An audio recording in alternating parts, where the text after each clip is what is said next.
Hello, I'm Dennis Prevensky and welcome to Grandpa Dennis's Woodturning Studio.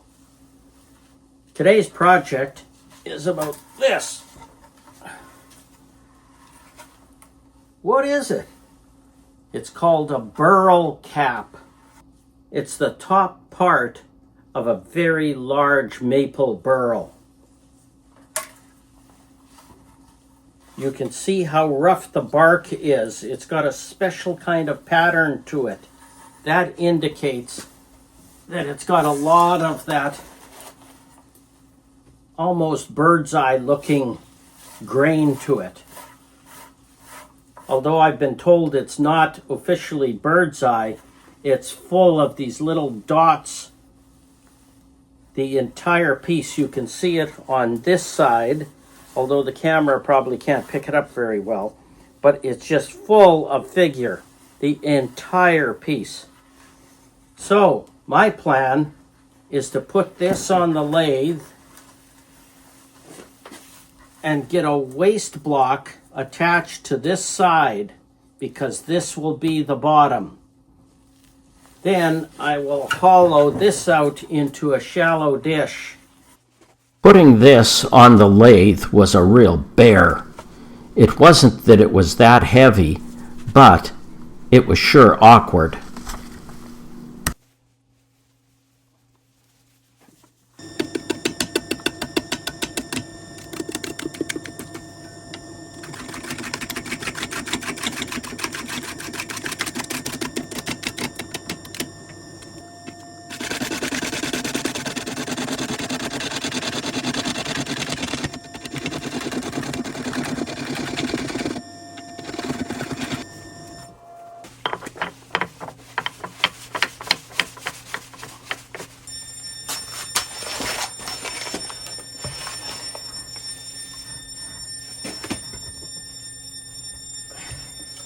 So far it's working as planned.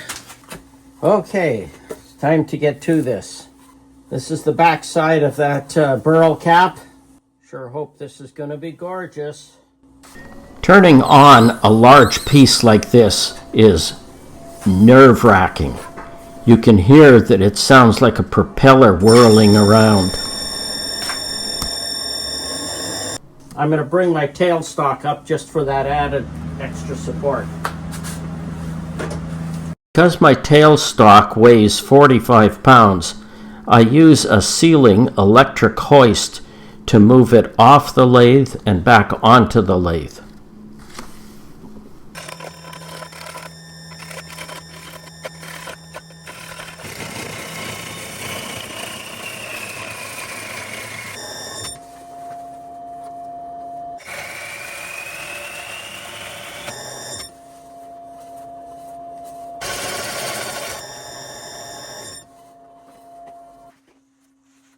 Now it's time to work on the inside of this bowl, and I'm trying to follow the same profile that's on the outside.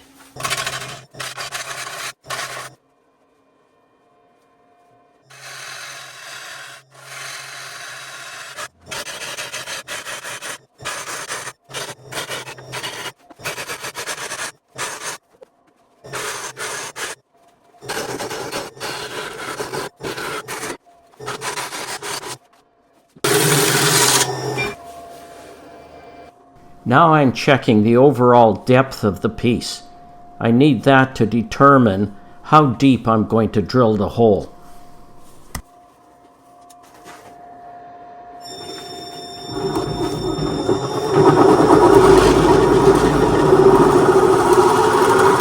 Unfortunately, I forgot to turn the camera on for turning out the center part of this piece.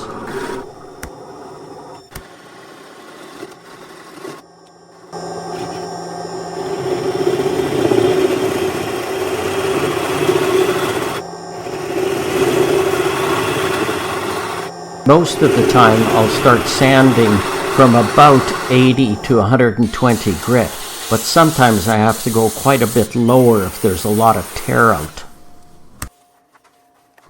I'll finish sanding at somewhere around 800 grit,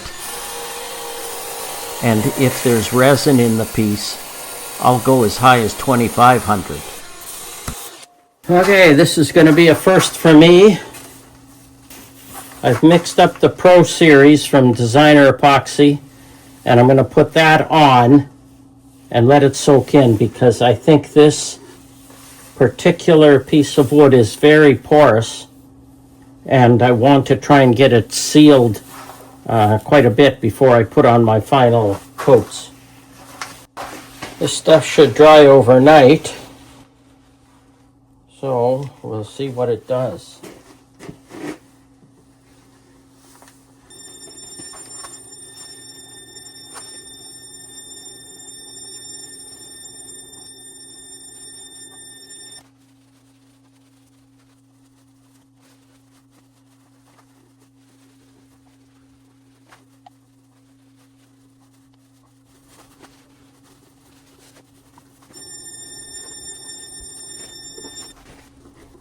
It's 24 hours later and the epoxy is cured. Now I'm going to smoothen it out with sanding. I'll probably be taking most of the epoxy off, but what I was interested in is the amount that soaks into the wood.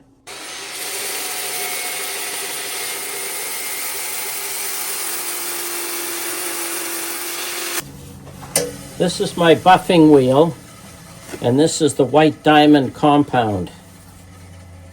I don't think it's got diamonds in it. I hope it doesn't.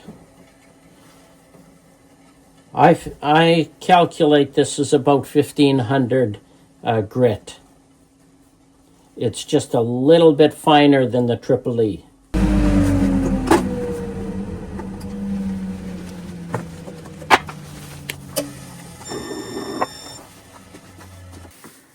There are some voids in here. I filled some of them, but I missed a few, so I'm going to go back and do them again. This is the UV resin from Designer Epoxy, and this is their UV light.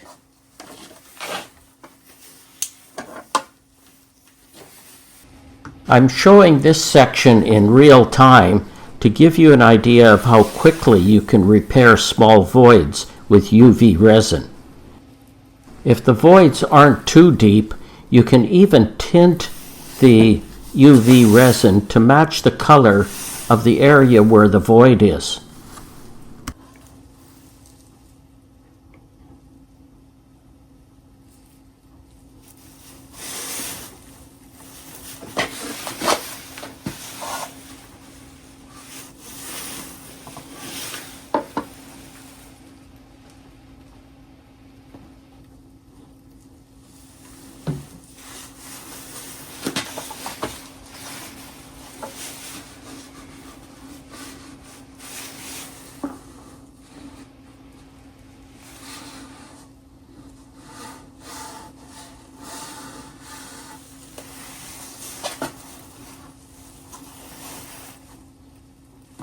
That's solid.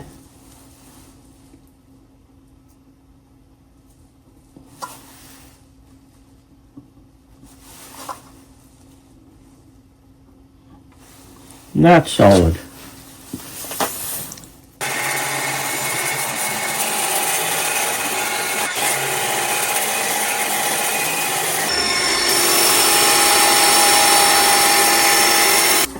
The next task is to clean up this foot. So I have to take it off of the waste block. The way I'm going to do that is reverse it, put a vacuum chuck on here, and then attach this to my tailstock so that I can get it centered properly. This is the one-way live center, and this is an adapter that One-Way makes, and it screws onto the threading on the live center, and then my faceplate will screw onto that.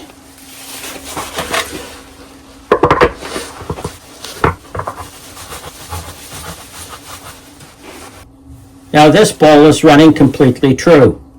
It's on the same center as when I turned it.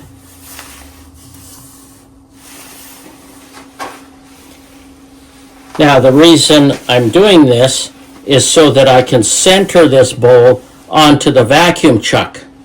with the vacuum chuck holding it, then I can start turning the bottom away.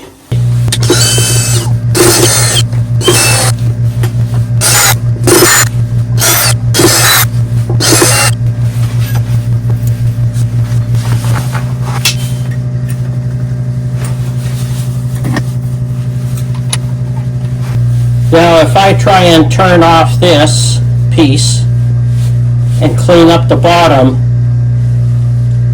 there's a good chance I'll get a catch, and again I can rip this off. So what I'll do is bring the tailstock up.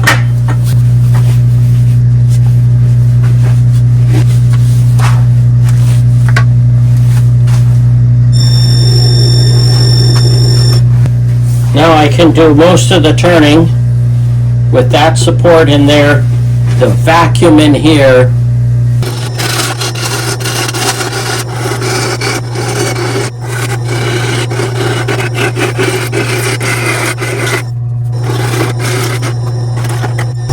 Now I'm going to get a small handsaw and cut this knob off, and then the vacuum chuck will still hold the piece.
It is to turn with any kind of support back here. Well, the good news is I had my foot all trued up and flattened properly, so all I have to do is sand this by hand and I'm done. Oh, and then there's the finish.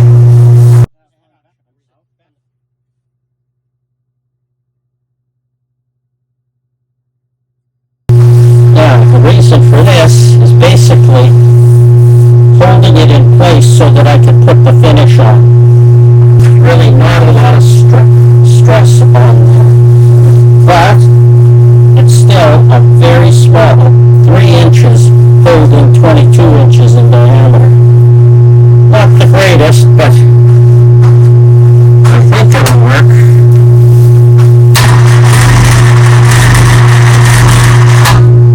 It'll work.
This finished piece is one of the most spectacular pieces I have done in years.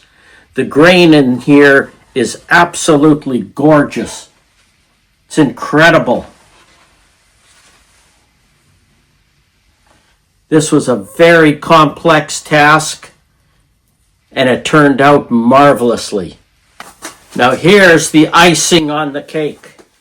An antique bowl that fits perfectly inside the modern bowl.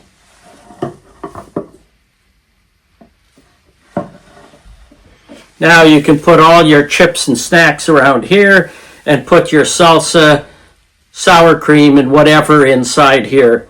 Take it out and wash the dish, put it in, or leave it out. This is an amazing piece. If you're interested in purchasing it, you'd better have a good bank account. If you enjoyed this video, please subscribe, click on the bell, and you'll get notified when I post the next video. Until the next time, keep on turning. This is my favorite side. That bark stands out against the grain. Ah, it's gorgeous.